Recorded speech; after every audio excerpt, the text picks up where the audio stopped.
से मैं आपका आभारी हूं कि कोरोना कालखंड में भी आपने देश के सबसे बड़े राज्य के इस विधानमंडल की कार्रवाई को संचालित करने का एक साहसिक निर्णय लिया और आज विधायी कार्य को संपन्न करते हुए यह कार्य सफलतापूर्वक आगे बढ़ रही है। महोदय, मैं अनेक विधायी कार्य जो राज्य की जनता के हित में थे उनको पारित करने के लिए आपका और पूरे सदन का आभार व्यक्त करता हूं, जिन्होंने ये विधायी कार्य अभी यहां पर पारित किए हैं। आज गणेश चतुर्थी भी है। पूरे देश के अंदर गणपति बप्पा की पूजा और अनुष्ठान का कार्य प्रारंभ हुआ है। गणपति हमारे यहाँ अग्र देवता के रूप में पूजे जाते हैं। स्वाभाविक रूप से भारत की परंपरा में गणपति पूजन उसी परंपरा का प्रतिनिधित्व कर रहा है। मैं इस अवसर पर गणेश चतुर्थी की बधाई पूरे सदन के मान्य सदस्यों को और पूरे प्रदेशवासियों को देता हूं। महोदय, सदन हमारा ऐसे समय में चल रहा है जब इस पूरी दुनिया कोविड-19 की वैश्विक महामारी से तो जूझ ही रहा है, लेकिन साथ ही साथ यह सदन उन परिस्थितियों में हो रहा है जब देश के अंदर एक ऐतिहासिक निर्णय को लेकर के पूरी दुनिया के अंदर एक नया उमंग है, एक नया उत्साह है। 492 वर्षों के बाद अयोध्या में मर्यादा पुरुषोत्तम भगवान श्री राम के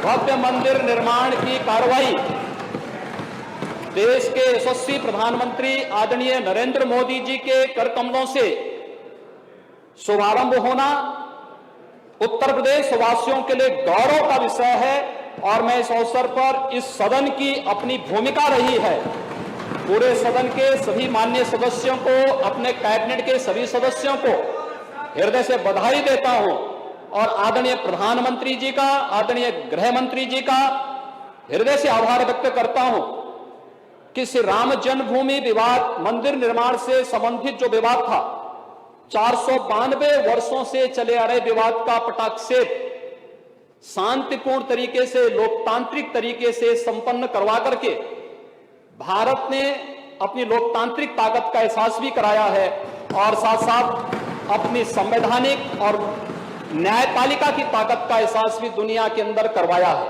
हम सबके लिए गौरव का विषय है और इस अवसर पर मैं यही कहना चाहता हूं कि सचमुच हम सब सौभाग्यशाली हैं कि 492 वर्षों में अनेक पीढ़ियां गई, संघर्ष चलता रहा, 76 से अधिक बड़े बड़े युद्ध हुए,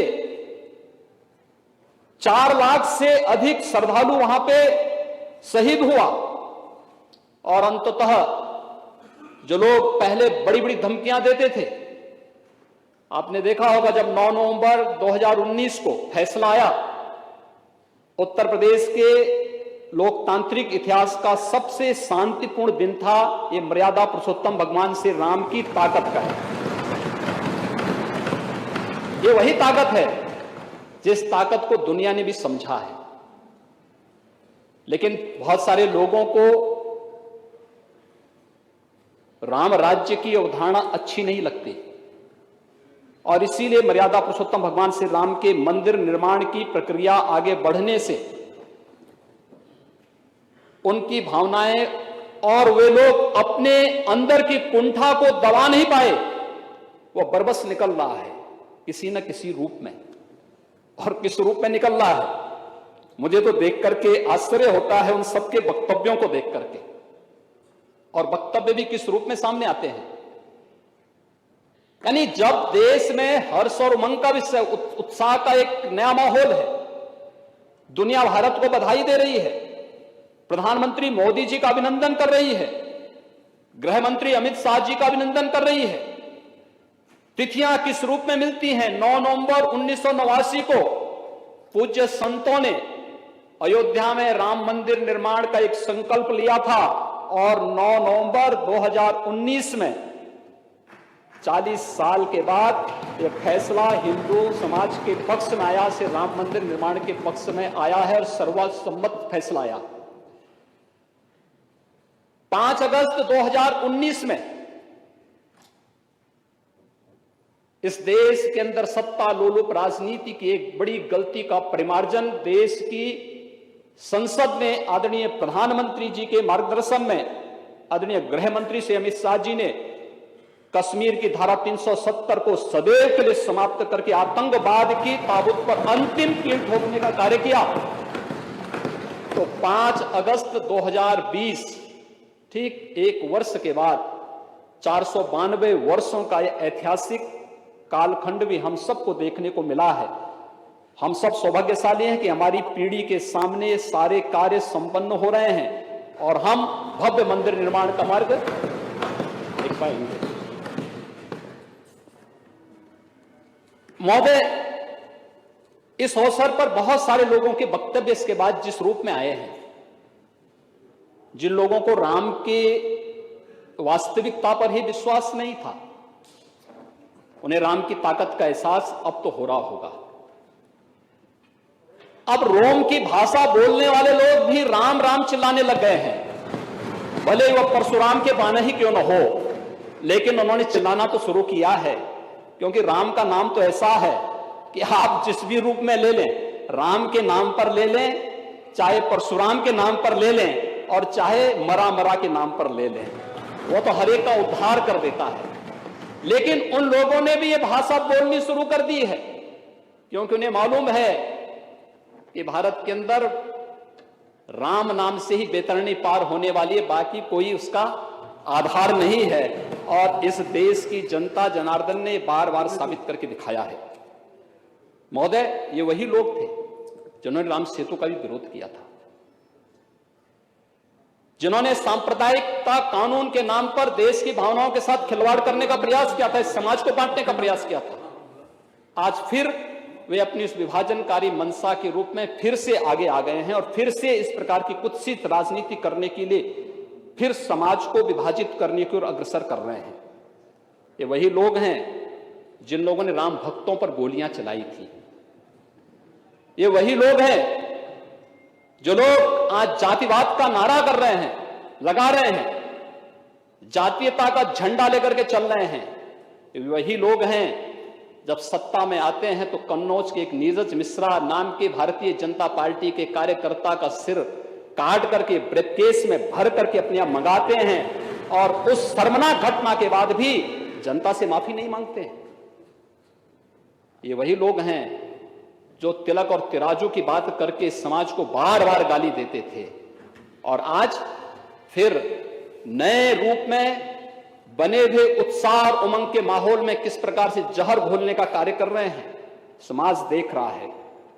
लेकिन राम का काज है, ये चलता रहेगा और राम के इस काज के लिए मैं पूरे सदन को बधाई देता हूं, पूरे सदन के सभी माननीय सदस्यों को हृदय से बधाई देता हूं।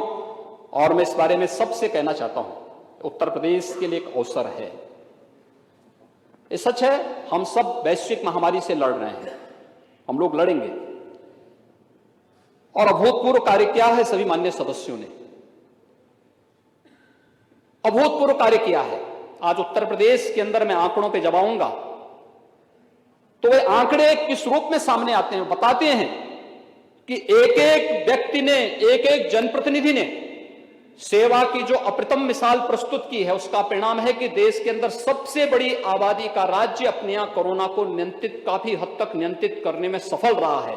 और उस कार्यक्रम को आगे बढ़ाने की दिशा भी हमारे सामने अयोध्या में श्री राम मंदिर निर्माण की कार्रवाई, यह एक अभूतपूर्व घटना है।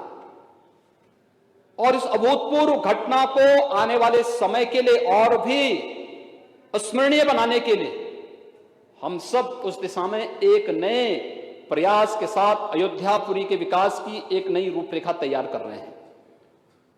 लेकिन अभी तो हमें अयोध्या में 5 अगस्त को राम जन्मभूमि मंदिर निर्माण के लिए जिस कार्य का शुभारंभ आदरणीय प्रधानमंत्री जी ने किया है, उस कार्य के प्रसाद को देश के अंदर हर प्रदेश तक, हर जनप्रतिनिधि तक पहुंचाने के अभिनव कार्य को हमें अपने हाथों में लेना है। और मुझे लगता है ये प्रसाद देश के अंदर और दुनिया के अंदर पहुंचना ही चाहिए। और ये उत्तर प्रदेश में सरकार इस दायित्व को निभाएगी कि प्रसाद सब तक पहुंचेगा। मैं जानता हूं हमारे बहुत सारे जनप्रतिनिधियों को, माननीय विधायकों को प्रसाद यहां मिला है। हमारे अयोध्या के माननीय विधायक जी लेकर के आए हैं। जो बचे होंगे सरकार भी उन तक पहुंचाने का कार्य करेगी और फिर वे हमारे ब्रांड एम्बेसडर बनकर के, जैसे प्रयागराज कुंभ के समय मंत्री परिषद के सभी माननीय मंत्रियों ने जाकर के देश के अलग अलग राज्यों में जाकर के ब्रांड एम्बेसडर के रूप में प्रयागराज कुंभ को एक यूनिक इवेंट के रूप में प्रस्तुत किया, उसी रूप में हम लोग अयोध्या की इस घटना को भी देश और दुनिया के सामने प्रस्तुत करेंगे तो उत्तर प्रदेश में ढेर सारी संभावनाएं आगे बढ़ेंगी। और उस रूप में हम लोग इस कार्यक्रम को आगे बढ़ाने का कार्य करेंगे। यह एक कार्य इस अवसर पर हम लोग करना चाहते हैं। महोदय, राम और परशुराम में तात्विक रूप से कोई भेद नहीं, दोनों भगवान विष्णु के ही अवतार हैं। इस थोड़ा बुद्धि का भेद है।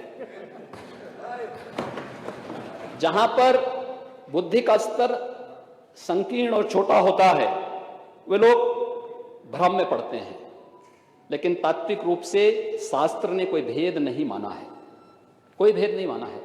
और फिर हम सब के यहाँ लोक भाषा में संत तुलसीदास जी ने तो बहुत अच्छे ढंग से इसकी विवेचना की है, बहुत अच्छे ढंग से इसको प्रस्तुत कर दिया है।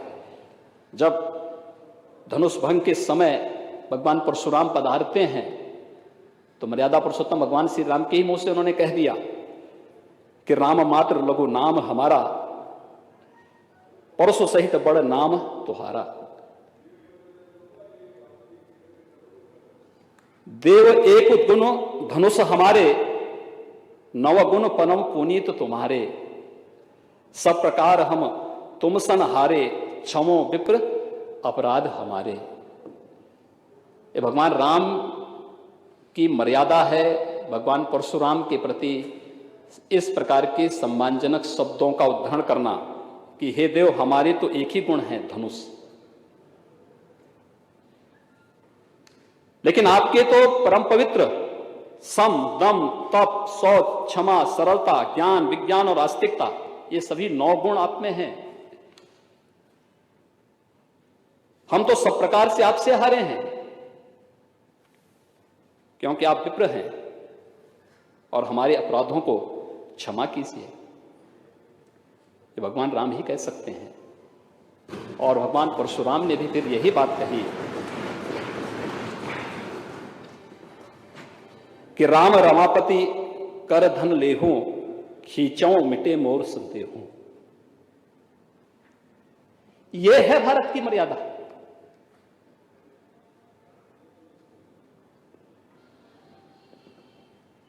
भगवान विष्णु का वह धनुष कि आखिर ये संदेह मिटे कैसे, क्या मैं जो देख रहा हूं क्या वो सच है। और उन्होंने यही कहा, हे राम जो मैं देख रहा हूं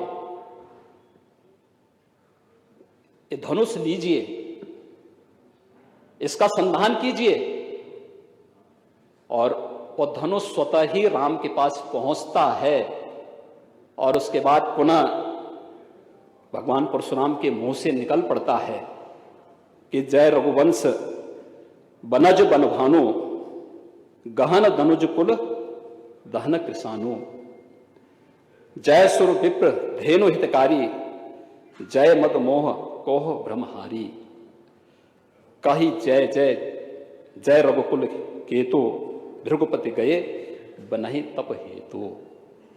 अगर उन्होंने राम और परशुराम के महत्व को समझा होता तो अपनी जातिवादी विभाजनकारी कुत्सित मंशाओं को व्यक्त करने के बजाय देश की खुशी के साथ ये लोग भी उमंग और उत्साह के साथ आए होते तो भारत की ताकत कई गुना बढ़ी होती। लेकिन दुर्भाग्य है उन लोगों का, वो देश की खुशी के साथ खुश नहीं हो सकते, क्योंकि देश की खुशी के साथ, राष्ट्र मंगल की खुशी के साथ वही लोग खुश हो सकते हैं जिनमें मर्यादा होती है, जिनमें धैर्य होता है।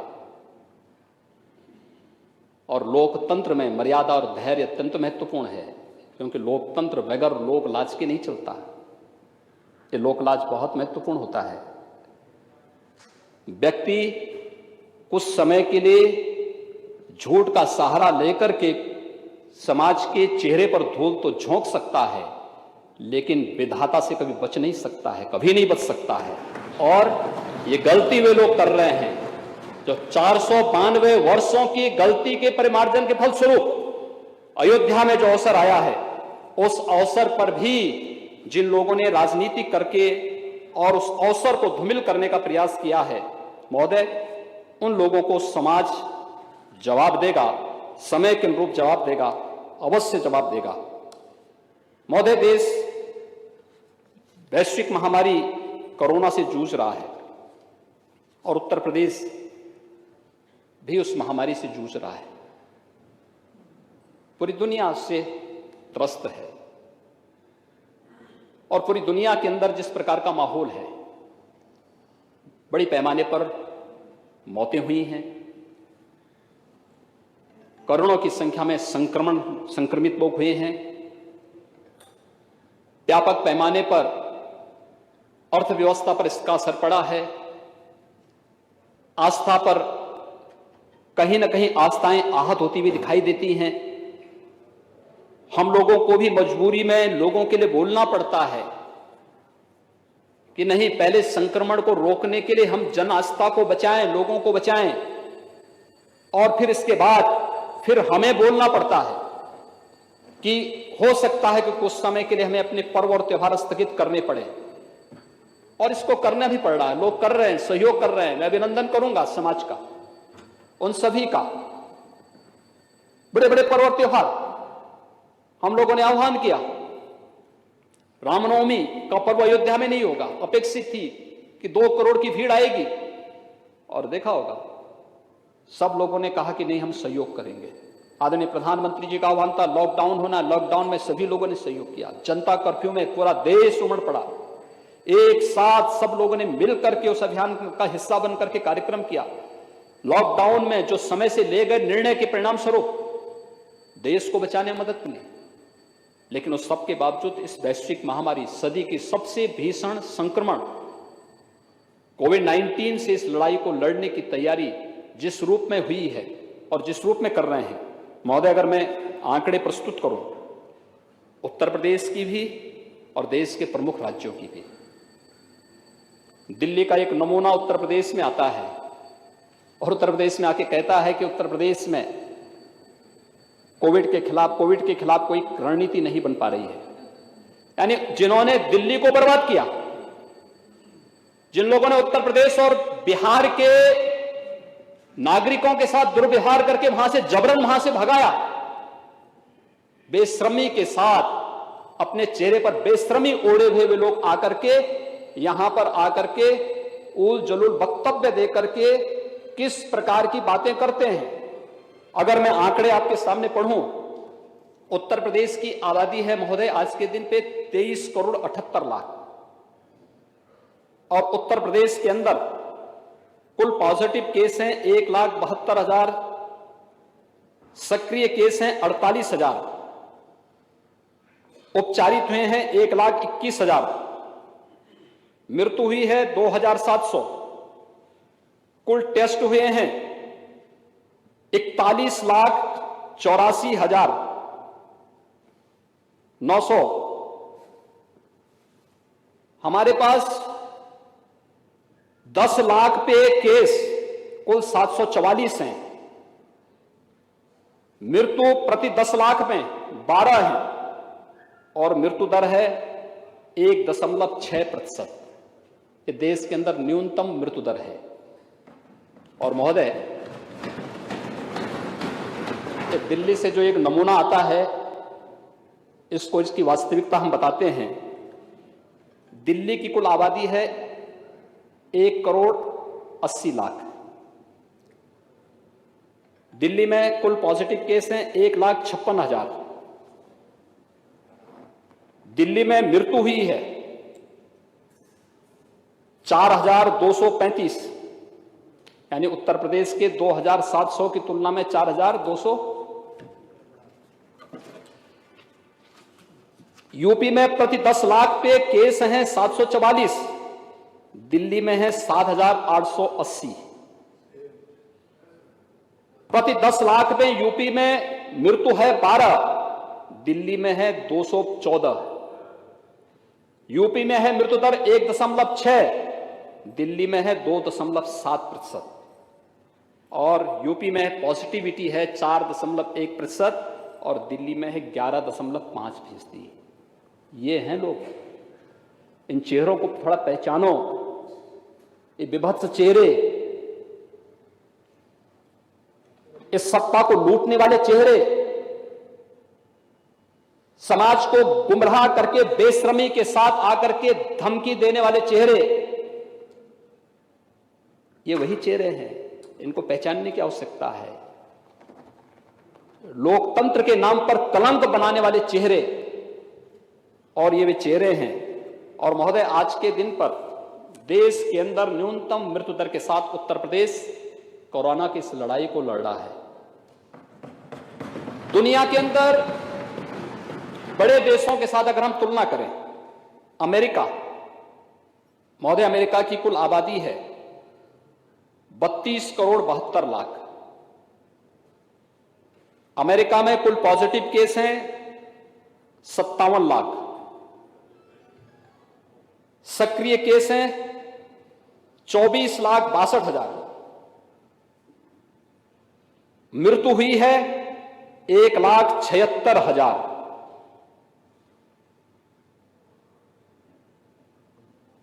प्रति 10 लाख पे केस हैं 17,209। मृत्यु दर है, मृत्यु प्रति 10 लाख में है 532 और मृत्यु दर है 3.1% और पॉजिटिविटी दर है 7.8%। अमेरिका दुनिया की सबसे बड़ी सामरिक ताकत भी है, आर्थिक ताकत भी है। ब्राजील, आबादी है 20,95,00,000। इनके यहां कुल पॉजिटिव केस हैं 34,60,000, सक्रिय केस हैं 7,33,000, मृत्यु हुई है 1,11,000। प्रति 10 लाख पे केस हैं 16,264, प्रति 10 लाख पर मृत्यु हुई है 523, मृत्यु दर है 3.2% और पॉजिटिविटी है 25.2%। ये महोदय, ये आंकड़े हैं दुनिया के भी और देश के भी। और इन आंकड़ों के बीच में हम लोगों को कार्य करना, यहां पे हम लोगों ने और पूरी टीम ने कार्य किया। उत्तर प्रदेश पहला राज्य था जिसने अपने यहां के श्रमिकों, स्ट्रीट वेंडर्स की और गरीबों के लिए राहत की घोषणा की। मंत्री परिषद जैसे बैठा, मंत्री परिषद की समिति वित्त मंत्री की अध्यक्षता में गठित होती है और मंत्री परिषद की सिफारिश के साथ ही, कमेटी की सिफारिश के साथ ही 25 मार्च को लॉकडाउन प्रारंभ होने के साथ ही सिफारिश भी लागू होती है और प्रदेश ने 34 लाख से अधिक निर्माण श्रमिक, स्ट्रीट वेंडर, पल्लेदार, कुली, इन सबको भरण पोषण भत्ता देने का कार्य प्रारंभ किया। और उत्तर प्रदेश पहला राज्य था जिसने उन गरीबों के लिए इस प्रकार के कार्य की योजना को लागू किया और फिर पूरे देश के अंदर इस कार्यक्रम को लागू किया गया। महोदय, 18 करोड़ लोगों को अप्रैल माह से लेकर के अब तक लगातार महीने में 2-2 बार खाद्यान्न देने का कार्य हो रहा है उत्तर प्रदेश के अंदर, प्रधानमंत्री गरीब कल्याण पैकेज के अंतर्गत और उत्तर प्रदेश पीडीएस की जो स्कीम है उसके अंतर्गत भी ये कार्यक्रम लगातार चल रहे हैं। कोरोना कालखंड में उत्तर प्रदेश पहला राज्य था जिसने किसानों की कोई भी समस्या को बाधित नहीं होने दिया। समय पे फसल की कटाई हो, हार्वेस्टर पहुंचे, रेपर पहुंचे, किसानों के यहां उनको कंबाइन मशीन उपलब्ध हो जाए, हमने परमिशन दी, वहां पर हर प्रकार की सुविधाएं उपलब्ध करवाई, सारे कार्यक्रम आगे बढ़े। 119 चीनी मिलें थी, सभी 119 चीनी मिलें इस दौरान चलाई गई। 2500 कोल्ड स्टोरेज थे, सभी कोल्ड स्टोरेज चलाए गए। और तो और उत्तर प्रदेश के सामने 25 को लॉकडाउन होता है मार्च को, 27 तारीख को दिल्ली से जबरन उत्तर प्रदेश और बिहार के लोगों को भगा दिया जाता है। और उसके बाद जो स्थिति पैदा होती है, जिस प्रकार की स्थिति पैदा होती है दिल्ली बॉर्डर पर, गाजियाबाद में, नोएडा में, उत्तर प्रदेश परिवहन निगम ने अगले 48 घंटे के अंदर सभी 3.5 से 4 लाख उत्तर प्रदेश वासियों को भी और बिहार वासियों को भी सुरक्षित उनके गांव तक या क्वारंटीन सेंटर तक पहुंचाने का कार्य किया। ये उत्तर प्रदेश ने ही किया। महोदय, उत्तर प्रदेश ने उस दौरान हमारे प्रदेश के 12,500 छात्र कोटा राजस्थान में थे। यानी जब हम एक आपदा से लड़ रहे हैं तब लोग बस के नाम पर स्कूटर का नंबर हमें दे करके मजाक बना रहे थे लोगों के साथ में, और यही सच्चाई नहीं सुनना चाहते, इसीलिए भाग करके बाहर गए हैं, क्योंकि इन्हें मालूम है कि जब ये सच्चाई सामने आएगी एक्सपोज होंगे। न्यायालय में गए, न्यायालय ने भी इनको इस बारे में कहा कि जब प्रदेश सरकार लड़ रही थी, एक महामारी से लड़ रही थी, उस समय सहयोग करने की बजाय आप झूठे नंबर देकर के गुमराह करने का प्रयास कर रहे हैं, बाधा पैदा कर रहे हैं। 12,500 हमारे बच्चे, इस प्रदेश के बच्चे कोटा राजस्थान में प्रतियोगी परीक्षाओं की तैयारी कर रहे थे। हम लोगों ने उन सभी बच्चों को उसी दौरान उत्तर प्रदेश परिवहन निगम की बसेज को लगा करके सुरक्षित उनके घर तक पहुंचाने का कार्य किया, और वे सभी बच्चे अपने घर में सुरक्षित रहे। एक भी इन्फेक्शन इस मामले में भी नहीं आया। प्रयागराज में 15,000 छात्र प्रतियोगी परीक्षाओं की तैयारी कर रहे थे, कहीं कोई समस्या नहीं, उन सबको सुरक्षित उनके घरों तक पहुंचाने का कार्य भी उत्तर प्रदेश परिवहन निगम की बसेज से किया गया। जिन राज्यों ने हमसे मदद मांगी, मध्य प्रदेश ने मदद मांगी, हमने उत्तर प्रदेश में मध्य प्रदेश वासियों को भेजा। बिहार की सरकार ने मांगा, हमने उत्तर प्रदेश के परिवहन निगम की बसेज से उनको भेजने का कार्य किया। उत्तराखंड ने मांगा, उत्तराखंड के लोगों को भेजा। हरियाणा ने मांगा, हरियाणा के लोगों को भी हमने उत्तर प्रदेश से सुरक्षित उनके राज्यों में भेजने और पहुंचाने का कार्य किया। लेकिन उस क्राइसिस के दौरान भी जब राहत कार्य करना था, जब हमारे विधायक, हमारे सांसद राहत कार्य में लगे थे, तब भी विपक्ष वहां पे नकारात्मक राजनीति कर रही थी, और तब भी झूठे आंकड़े दे रही थी। बस के नाम पर स्कूटर का नंबर दे रही थी, कबाड़ गाड़ियों का नंबर दे रही थी, और अन्य मजाक बना करके जनता की सुरक्षा के साथ खिलवाड़ करने का कार्य कर रही थी। अक्षम्य अपराध इन लोगों का ये भी था, और इसीलिए उन पर टिप्पणी करनी पड़ी थी माननीय न्यायालय को भी। महोदय, यह कार्यक्रम लगातार चलता रहा। उसके बाद उसी दौरान हम सब ने देखा तबलीगी जमात के कारण किस प्रकार से इंफेक्शन फैला था। उत्तर प्रदेश ने उसको भी बहुत मजबूती के साथ रोका। जिन लोगों ने उत्पात मचाना, क्योंकि बहुत सारे लोगों की आदत खराब होती है, मानते नहीं है, तो फिर जिस भाषा से मानते थे उस भाषा में मनवा करके और बहुत सख्त कार्रवाई की गई। सख्त कार्रवाई करने के बाद उस संक्रमण को रोकने का कार्य भी किया गया। उत्तर प्रदेश इसके बाद अपने उन नागरिकों की चिंता भी किया। 36 लाख से अधिक प्रवासी कामगार और मजदूर अलग अलग राज्यों में काम करते थे। उनकी सुरक्षित वापसी के लिए उत्तर प्रदेश परिवहन निगम ने, भारतीय रेल ने आदरणीय प्रधानमंत्री जी के अनुकंपा से जो व्यापक कार्य योजना बनाई, वे सभी लोग सुरक्षित आए। कोई कल्पना कर सकता है जिस राज्य में 40 लाख से अधिक माइग्रेंट लेबर आई हो, उस राज्य में संक्रमण किसी भी अन्य बड़े राज्य की तुलना में न्यूनतम स्तर पर है। और यह कार्य इसलिए हुआ क्योंकि एक टीम काम कर रही थी, एक मशीनरी काम कर रही थी। मैं इस अवसर पर नमन करता हूं अपने सभी कोरोना वॉरियर्स को, जिन्होंने सचमुच उत्तर प्रदेश का हेल्थ सेक्टर देश के और दुनिया के अन्य राज्यों की तुलना में या अन्य बड़े राज्यों या विकसित राज्यों की तुलना में, विकसित देशों की तुलना में कमजोर माना जाता था। लेकिन इस सब के बावजूद हेल्थ सेक्टर ने, मेडिकल एजुकेशन ने, हेल्थ ने, सभी ने और कोरोना वायरस ने, चाहे वह स्वास्थ्य विभाग से जुड़े हुए हों, चाहे वह सुरक्षा से जुड़े हुए हों, चाहे वह सफाई के कर्मी हों, चाहे वह बैंक से या समाज के अलग अलग सेक्टर से जुड़े हुए हों, खाद्य विभाग से जुड़े हुए थे, कृषि से जुड़े हुए थे, अलग अलग विभाग से जुड़े हुए, सभी लोगों ने मिलकर के जो एक टीम वर्क का उदाहरण प्रस्तुत किया कि विपत्ति में हम काम करेंगे, और जो उदाहरण प्रस्तुत किया, आज उसका परिणाम था कि हम लोग संक्रमण को हर हाल में कंटेन करने में सफल हुए। और उत्तर प्रदेश आज के दिन पर जहां एक सुरक्षित स्थिति में है, वहीं महोदय आज के दिन पर सर्वाधिक टेस्ट करने वाला राज्य भी उत्तर प्रदेश है। अपनी सीमित क्षमता के बल पर सर्वाधिक टेस्ट करने वाला राज्य भी उत्तर प्रदेश में माना। हम लोग आज के दिन पर लगभग 45 लाख के आसपास टेस्ट उत्तर प्रदेश आज के दिन पे कर रहा है और सर्वाधिक टेस्ट है। ये कार्य 1,51,000 से अधिक बेड्स उत्तर प्रदेश राज्य में केवल कोविड के लिए बना दिए जाएं, वेंटिलेटर्स हर जनपद में उपलब्ध हो जाएं, एफएनएनसी की व्यवस्था हर एक जनपद में पहुंचा दी जाए।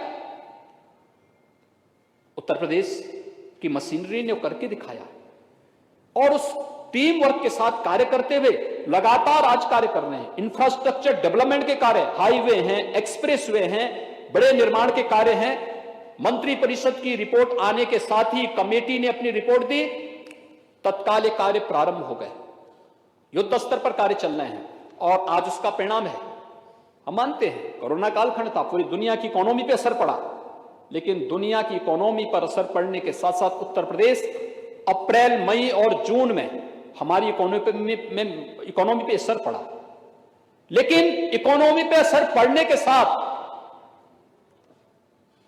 हम लोग जुलाई में अगर विगत वर्ष की तुलना अगर करें तो केवल 3% राजस्व की कमी हमारी रह गई है। और मैं अनुमान करता हूं कि खन्ना जी की टीम उसको भी इस अगस्त महीने में पूरा करते हुए राजस्व की पूरी भरपाई कर देगी और फिर जो माननीय जनप्रतिनिधियों की भावनाएं हैं कि विकास के लिए और पैसा चाहिए, उसकी भी पूर्ति की जा सकेगी। इस दिशा से मैं उम्मीद करता हूं कि कार्य हम लोग अब जिस दिशा में तेजी के साथ आगे बढ़े हैं, ये कार्य अभूतपूर्व कार्य हुआ, हर एक ने कार्य किया। उधर प्रधानमंत्री जी पैकेज घोषित करते हैं 20 लाख करोड़ का, इधर एमएसएमई अगले दिन ही 2 लाख से अधिक यूनिट को 2000 करोड़ रुपए से अधिक का ऋण वितरण कर देता है। उत्तर प्रदेश ने दिखाया कि हम काम करके दिखा सकते हैं, हर योजना का लाभ ले सकते हैं। महोदय, उत्तर प्रदेश को अगले 1 साल के अंदर 15,000 करोड़ रुपए अपने एमएसएमई यूनिट को लोन के रूप में देना था और हम लोग अब तक 10,000 करोड़ रुपए से अधिक बांट चुके हैं। और मुझे लगता है कि बहुत शीघ्र जो कार्य आगे होने जा रहे हैं, इन कार्यक्रमों को भी हम आगे करने जा रहे हैं, बहुत तेजी के साथ आगे बढ़ा रहे हैं। हर एक सेक्टर, हर एक ने अभूतपूर्व कार्य का, पावर में, बिजली, उस कालखंड में भी बिजली निरंतर मिलती रही लोगों को, कहीं कोई समस्या नहीं थी। और हम आभारी हैं आदरणीय प्रधानमंत्री जी के और सूचना और प्रसारण मंत्री भारत सरकार के, जिन्होंने रामायण और महाभारत के नाम पर एक बार फिर से लोगों में एक नई ऊर्जा का संचार कर दिया। पूरे कई बार तो मैं देख रहा था, उस दौरान मैं देखता था कि रामायण इस समय भी, अगली बार भी क्यों भाई बार बार कैसे आ रहा है, कि नहीं, लोगों की डिमांड है। यह है भारत की भावना। अगर इस भावना को समझने का प्रयास किया होता विपक्ष ने, तो राम के प्रति इस प्रकार की अनर्गल टिप्पणी ये लोग नहीं करते। लेकिन खैर, जो राम का हुआ उसके सारे काम अपने आप सिद्ध होते हुए चलते हैं। और ये तो भारत की परंपरा भी है, जिसने राम का नाम लिया वह सबके लिए पूज्य हो गया। बजरंगबली हनुमान हो या फिर महर्षि वाल्मीकि हो, सबके लिए पूज्य हो गए, त्रिकालदर्शी हो गए। हर देश, हर काल परिस्थिति में हर प्रकार की मानवता के लिए पूज्य हो गए। लेकिन जिसने राम के साथ द्रोह किया, मारीच की तरह उसको दुर्गति को भी प्राप्त होना पड़ा है। ये हमें नहीं भूलना चाहिए। और महोदय, मैं इस अवसर पर यही कहना चाहूँगा कि उत्तर प्रदेश सरकार हर एक मोर्चे पर इस कार्य को आगे बढ़ाने का कार्य कर रही है। मैं सभी माननीय जनप्रतिनिधियों से और खासतौर पर अपने सभी माननीय विधायक गणों से भी अनुरोध करूंगा कि जो कार्य आप लोगों ने किया है, जिस तरीके से अभूतपूर्व मिसाल प्रस्तुत की है, खाद्यान्न वितरण की, राशन की, माइग्रेंट लेबर को लेकर के स्वयं की चिंता किए बगैर, उस दौरान में देखता था बहुत सारे विधायकगण जाते थे, उनके लिए शिविर लगाते थे, भोजन वितरण करते थे, लोगों को राहत देते थे, उनको सुरक्षित पहुंचाने का कार्य करते थे, एक एक गांव का विजिट करते थे। मुझे फोन करके बोलना पड़ता था कि भाई देखो, अपना स्वयं का बचाव पहले करिए, अपना बचाव करते हुए फिर हमें बचाव के कार्यक्रम को आगे बढ़ाना है। और इस कार्यक्रम को करते करते हमें अपने 2 मंत्री भी खोने पड़े। यह हमारे लिए एक त्रासदी है, लेकिन इस महामारी से लड़ते हुए भी उत्तर प्रदेश अगर 24 करोड़ लोगों के जनविश्वास का प्रतीक बना हुआ है, तो हमें इस विश्वास को और मजबूती से आगे बढ़ाना है। क्योंकि नवंबर तक अभी खाद्यान्न की योजना महीने में 2 बार जो देने की कार्रवाई चल रही है, इसको मजबूती के साथ आगे बढ़ाना।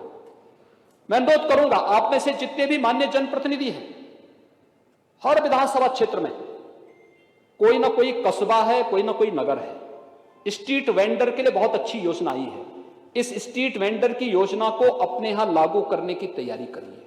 10,000 का लोन हर स्ट्रीट वेंडर को अगर मिल जाता है, तो मुझे लगता है उसका रजिस्ट्रेशन करना, एक बड़े आयोजन के माध्यम से उन लोगों को लोन मेला लगा करके लोन उपलब्ध करवाना, और फिर डिजिटल पेमेंट के साथ आप उसको जोड़ देंगे, मुझे लगता है कि उसके जीवन में नया परिवर्तन होता हुआ दिखाई देगा।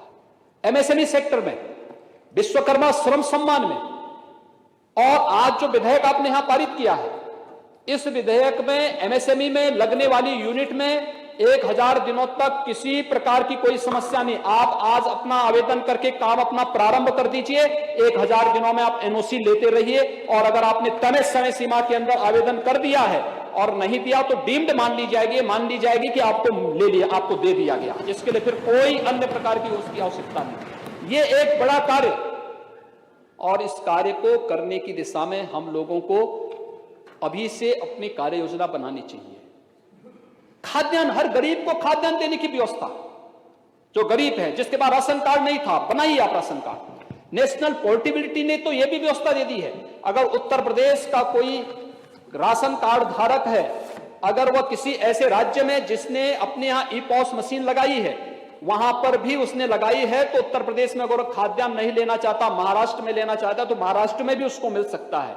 या महाराष्ट्रवासी है, अगर उसको वहां खाद्यान्न उसने नहीं लिया है और वह अपने राशन कार्ड से वहां पे महाराष्ट्र में बने हुए राशन कार्ड से उत्तर प्रदेश में राशन लेना चाहता है, उसको उत्तर प्रदेश में सुविधा प्राप्त हो सकती है। नेशनल पोर्टेबिलिटी ने, प्रधानमंत्री जी ने यह सुविधा दे दी है। हम प्रधानमंत्री जी के आभारी हैं कि उन्होंने नेशनल पोर्टेबिलिटी की व्यवस्था को लागू किया। उत्तर प्रदेश सबसे बड़ी आबादी का राज्य होने के बावजूद भी हमने इसको उत्तर प्रदेश के अंदर लागू किया है। यह सुविधा हम उत्तर प्रदेश को दे चुके हैं।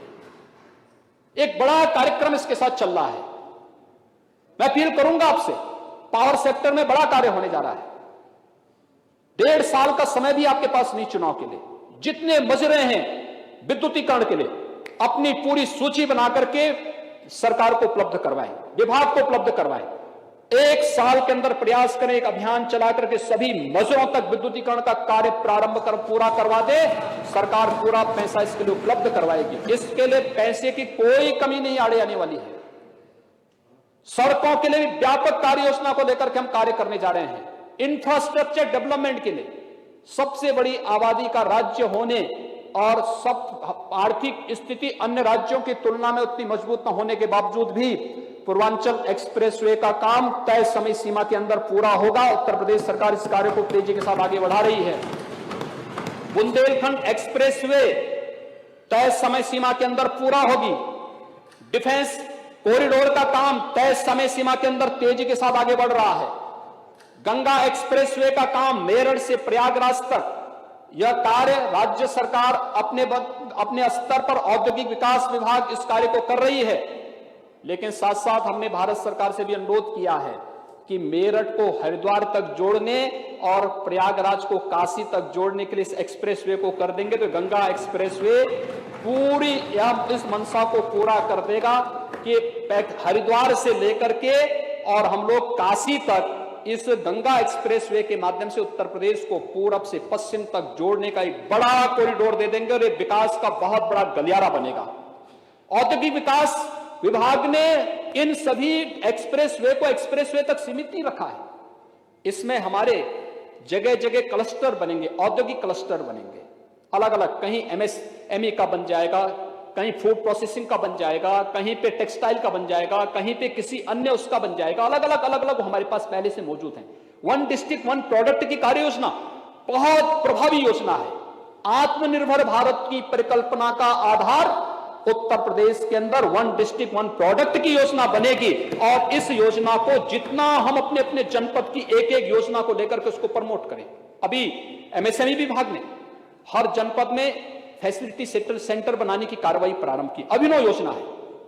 उसकी मार्केटिंग, उसकी ब्रांडिंग, उसको डिजाइनिंग के साथ जोड़ना, व्यापक पैमाने पर उस कार्यक्रम को आगे बढ़ाना, यह कार्य हमें व्यापक पैमाने पर आगे बढ़ाने के लिए तय करना होगा। और इस दिशा से आज एक कार्य, इस व्यवस्था को तेजी के साथ हम आगे बढ़ा रहे हैं। मैं विश्वास के साथ कह सकता हूं कि कोरोना के खिलाफ देश की इस लड़ाई में उत्तर प्रदेश अपनी प्रमुख भूमिका के साथ सामने आएगा। आज हर व्यक्ति उत्तर प्रदेश की इस भूमिका को स्वीकार करता है, चाहे वह स्वास्थ्य विभाग की, चिकित्सा शिक्षा विभाग की, यानी हर एक विभाग अपने अपने स्तर पर उस कार्य को तेजी के साथ आगे बढ़ाने का कार्य कर रहा है। आज जब विपक्ष के पास कोई मुद्दा नहीं तो फिर घूम फिर करके वह अपनी उन पुरानी आदतों के साथ फिर से जुड़ रहा है, क्योंकि जो आदतें बोला जाता है ना, आदत बुरी आदत जाती नहीं है, बुरी आदत जाती नहीं है, अपनी वही विभाजनकारी संकीर्ण मानसिकता, और उस संकीर्ण मानसिकता के साथ जो कार्य कर रहे हैं वह कार्य मुझे लगता है कि इतिहास कभी उन्हें माफ करेगा नहीं, कभी नहीं माफ करेगा। महोदय, यह कार्य कोविड-19 की दृष्टि आदरणीय प्रधानमंत्री जी के नेतृत्व में देश जिस मजबूती से लड़ रहा है, हम उसको बहुत मजबूती के साथ आगे बढ़ाएंगे। इस दौरान कोविड-19 के साथ साथ हम बाढ़ से भी जूझ रहे हैं। प्रदेश के अंदर 40 जिले हमारे बाढ़ के प्रति संवेदनशील हैं। मुझे कुछ जिलों में जाने का अवसर मिला, लेकिन मैंने देखा है, मैं प्रतिदिन की रिपोर्ट लेता हूं और मैं देखता हूं हमारे जनप्रतिनिधिगण कोई नाव में बैठ करके, कोई स्टीमर में बैठ करके, कोई गरीबों के बीच में जाकर के खाद्यान्न दे रहा है। और मुझे लगता है कि जिस भी जनप्रतिनिधि ने खाद्यान्न के पैकेट गरीब तक पहुंचाए हैं, मुझे लगता है उस गरीब बेचारे के लिए हमेशा के लिए वो यादगार बनेगा, क्योंकि लगभग 50 किलो का पूरा खाद्यान्न का पैकेट है। एक व्यक्ति तो नहीं उठा सकता है। मुझे लगता है खन्ना जी जैसे लोग भले उठा लेंगे, लेकिन सामान्य व्यक्ति तो नहीं उठा पाएगा। अब देखो, 10 किलो चावल, 10 किलो आटा, 10 किलो आलू, लाई, दाल, तेल, नमक, मिर्च, मसाला, केरोसिन, जिन जिलों में नहीं वहां भी आवंटन की तैयारी और युद्ध स्तर पर इस कार्य को। और मैं चाहूंगा कोविड-19 से भी लड़ना है, बाढ़ से भी लड़ना है, और साथ साथ हर प्रकार की आपदा से लड़ करके हमें विजयश्री को वर्ण करना है। और इस विषय में आपका आह्वान करूंगा, कहीं भी कोई कमी होती है आप इसके बारे में अवगत बताएं। हम उसमें पूरी तत्परता के साथ राहत के कार्यों को वहां पर करने के लिए हर जनपद को कोविड-19 के लिए पर्याप्त धनराशि उपलब्ध कराई गई है। हर जनपद को बाढ़ की दृष्टि से पर्याप्त धनराशि उपलब्ध कराई गई है। किसी भी चीज की कमी कहीं नहीं होने दी जाएगी, और बाढ़ से भी बचाएंगे, इससे भी बचाएंगे, और साथ साथ अपराधियों से तो उत्तर प्रदेश को पहले ही बचाया जा चुका है और भी मजबूती के साथ बचाने का कार्य करेंगे। ये लोग कानून व्यवस्था की जो लोग बात कर रहे हैं ना, कानून व्यवस्था के लिए सबसे बड़े खतरे तो यही लोग थे। उत्तर प्रदेश में महोदय, अगर मैं 2016 की तुलना में अगर उत्तर प्रदेश के आंकड़ों को प्रस्तुत करूं तो महोदय, डकैती के मामलों में 74.5% की कमी आई है, अनुमान कर सकते हैं। लूट के मामले में 65.29% की कमी आई है। हत्या के मामले में 26.43% की कमी आई है। बलवा के मामले में 22.17% की कमी आई है। गृह वेतन में 12.69% की कमी आई है। रोड होल्डअप में 100% की कमी आई है। फिरौती के लिए अपहरण 54.55% की कमी आई है। दहेज मृत्यु में 8.55% की कमी आई है। बलात्कार के मामले में 38.74% की कमी आई है। ये उत्तर प्रदेश के अंदर घटते हुए आंकड़े हैं। और मैं अगर नेशनल क्राइम रिपोर्ट ब्यूरो, जो भारत सरकार का है, क्राइम इन इंडिया, अगर इसके आंकड़े प्रस्तुत करूं तो डकैती के मामले में उत्तर प्रदेश 31वां स्थान है। यानी 30 राज्य ऐसे हैं देश के अंदर जहां पर डकैती में उत्तर प्रदेश से ज्यादा डकैतियां पड़ती हैं। उत्तर सबसे बड़ी आबादी का राज्य होने के बावजूद ये स्थिति है। लूट में 20वां स्थान है। हत्या में 26वां, नकबजनी में 32वां, बलात्कार में 24वां, सील भंग में 14वां, पास्को अधिनियम में 23वां, महिला संबंधी अपराध में 15वां। ये आंकड़े हैं उत्तर प्रदेश के अंदर। यानी 31वां स्थान का तात्पर्य 30 राज्य इससे ज्यादा अपराध इसमें पहले से हैं। ये भारत सरकार का नेशनल क्राइम रिपोर्ट ब्यूरो की आंकड़े हैं। और अगर ये आंकड़े भी इन लोगों के उससे नहीं दिखता तो इसमें हम बहुत तो नहीं कह सकते। और महोदय, अन्य मामलों में भी अगर हम देखें, ट्रिपल तलाक, देश के अंदर सर्वाधिक एफआईआर उत्तर प्रदेश ने की। 1434 एफआईआर हुई और 265 गिरफ्तार भी हुए। ट्रिपल तलाक के मामले का जिसने भी उल्लंघन किया और जबरदस्ती उसने कानून के साथ खिलवाड़ किया तो उसमें कार्रवाई करने में उत्तर प्रदेश ने देश के अंदर सबसे अधिक कार्रवाई भी इस मामले में की। यानी महिला सुरक्षा के प्रति जो कार्रवाई प्रदेश ने अंदर प्रारंभ की, उस कार्रवाई को लेकर के भी हम लोग इस कार्यक्रम को आगे बढ़ा रहे हैं। मैं इस अवसर पर अनुरोध करना चाहूंगा, मैंने आप सभी माननीय विधायकों से इस बारे में कहा भी कि अगर जो समय है, ये मान के चलिए 1 साल का ही समय आपके पास है, विद्युतीकरण का कार्य आप उन गांवों में करा दें जिन गांवों में आज तक कभी बिजली नहीं पहुंची। बहुत बड़ा कार्य होगा। और प्रस्ताव जितनी जल्दी बना करके भेज सकते हैं हमें बनाना चाहिए। दूसरा, जिन ग्राम पंचायतों में ग्राम सचिवालय नहीं है, जमीन मौके पे जाके आरक्षित करवाइए, प्रस्ताव भिजवाइए, तत्काल ग्राम पंचायत का काम वहां के लिए तत्काल प्रारंभ करवाने की तैयारी करवाइए। गांव को टेक्नोलॉजी के साथ जोड़िए, ऑप्टिकल फाइबर का कनेक्शन हर गांव तक पहुंचे और ग्राम सचिवालय को हर एक गांव में आप कई लोगों को रोजगार दे सकते हैं। जैसे रोजगार की दृष्टि से बहुत बड़ा कार्य हो सकता है और वह कार्य है खासतौर पर जो बहुत बड़ा कार्य हो सकता है, जैसे इस समय ग्राम्य विकास और पंचायती राज की तरफ से एक कार्य बैंकिंग क्रॉसपॉन्डेंट सखी के रूप में प्रारंभ होने जा रहा है। हर गांव की किसी पढ़ी लिखी महिला को आप इस बैंकिंग क्रॉसपॉन्डेंट सखी के साथ जोड़ सकते हैं। ऑनलाइन, यानी बैंकों में आपने देखा होगा कि हम पेंशन की राशि भेजते थे, अगले दिन लॉकडाउन के दौरान बड़ी संख्या में लोग भीड़ लगाते थे बैंकों में। अगर हम ग्राम सचिवालय में ही ये सुविधा दे दें कि लेन देन की सारी सुविधा बैंकिंग क्रॉसपॉन्डेंट के माध्यम से गांव के अंदर होगी, तो बैंक में भीड़ नहीं होगी, बैंक अपने अन्य कार्यों को संपन्न कर सकता है। और ऐसे ही क्रॉसपॉन्डेंट हम अलग अलग कार्यों के लिए कर सकते हैं। हर गांव सचिवालय में 4 से 5 लोगों को रोजगार की नई संभावना विकसित हो सकती है। तत्परता के साथ चयन करना और इस कार्यक्रम को आगे बढ़ाना। सामुदायिक शौचालय का निर्माण मजबूती के साथ जिन ग्राम पंचायतों में नहीं, चयन करिए और ग्राम सचिवालय में, ग्राम सचिवालय के पास है जहां उपयुक्त समझे, एक सामुदायिक शौचालय के लिए जमीन आरक्षित करना, सामुदायिक शौचालय का निर्माण करवाना। उस शौचालय के निर्माण के माध्यम से स्वच्छता का, अभी स्वच्छता की रैंकिंग आई है भारत सरकार की, उत्तर प्रदेश ने बहुत अच्छी रैंकिंग उसमें प्राप्त की है। देश के अंदर यह अभियान 2014 से चल रहा है, लेकिन उत्तर प्रदेश ने 2017 से इसको प्रारंभ किया और परसों जो आंकड़े आए हैं मैं नगर विकास को, वर्तमान नगर विकास मंत्री को और पूर्व नगर विकास मंत्री को इसके लिए बधाई देता हूं कि सर्वाधिक पुरस्कार उत्तर प्रदेश सरकार को प्राप्त हुए हैं, उत्तर प्रदेश नगर विकास को प्राप्त हुए हैं। और उसके माध्यम से हम लोगों ने ये साबित किया है कि जहां चाह वहां राह, ये भी साबित उसमें करके दिखाया है। और महोदय, ये सारे आंकड़े इस बात को प्रदर्शित करते हैं कि हम लोग इन कार्यक्रमों को बहुत मजबूती के साथ आगे बढ़ाएंगे। लेकिन हमें विपक्ष की उस कुत्सित मंशा को भी समझना पड़ेगा, जो अब हताश और निराश हो चुका है। बहस और वह किसी भी डिबेट का सामना नहीं करना चाहता है, क्योंकि उसके पास कोई मुद्दे नहीं। वह इसलिए हताशा निराशा में इस प्रकार के हथकंडे अपनाएगा, हर जगह इस प्रकार की चीजें अपनाएगा।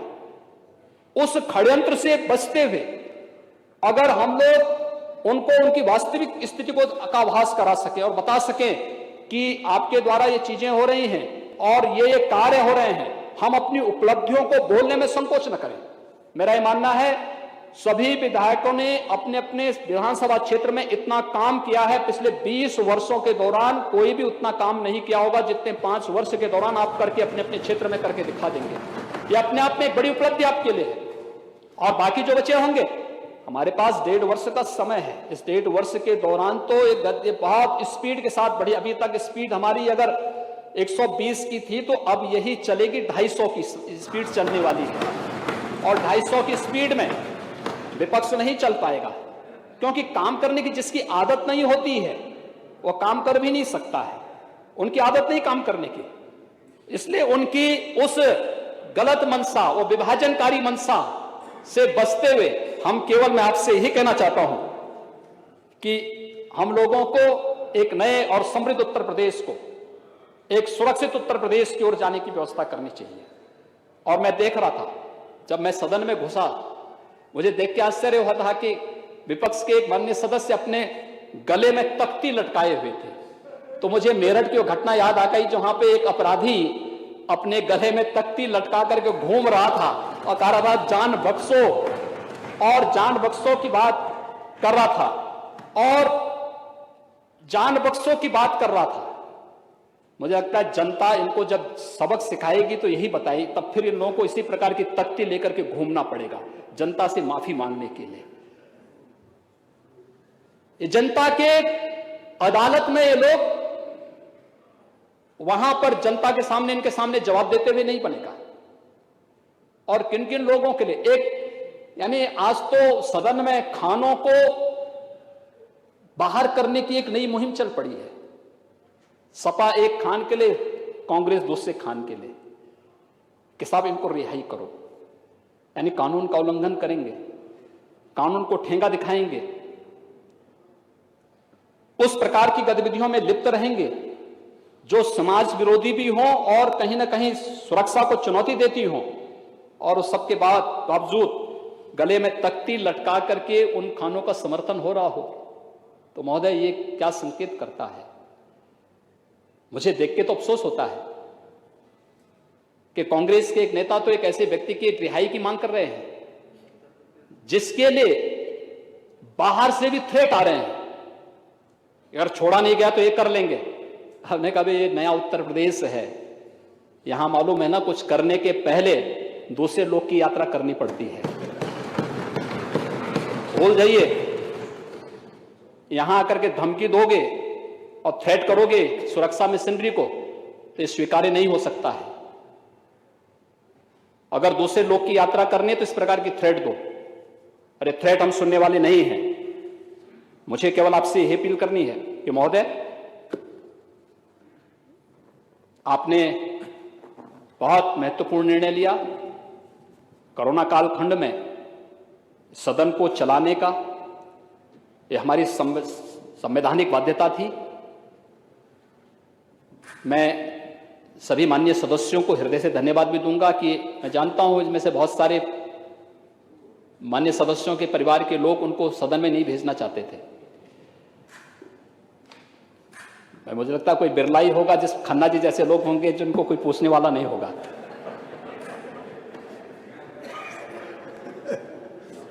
लेकिन ज्यादातर लोगों के परिवार से था कि इस समय सदन चलाने की आवश्यकता क्या है। लेकिन सदन चलाया गया और सदन चलने के बाद आज हम सब यहां पर सदन की कार्रवाई को सफलतापूर्वक अनेक विधायी कार्यों को भी करते हुए अच्छा कार्य हो सकता है। सदन इस बात को साबित करेगा। उत्तर प्रदेश इस बात की मिसाल देश के अंदर प्रस्तुत करेगा और हम लोगों ने सोशल डिस्टेंसिंग का पालन करते हुए सदन की कार्रवाई को सफलतापूर्वक पिछले 3 दिनों के अंदर चलाया है। तो अलग विषय है, 2 दिन हमें कॉन्डोलेंस में जाना पड़ा, हमारे सामने दुखद समाचार थे और आज शनिवार के दिन अवकाश के बावजूद सदन चल रहा है और माननीय सदस्यों की उपस्थिति, भारी मात्रा में उपस्थिति इस बात को प्रदर्शित करती है कि लोकतंत्र के प्रति हमारी आस्था उतनी ही प्रगाढ़ है जितनी मर्यादा पुरुषोत्तम भगवान श्री राम के प्रति हमारी आस्था है।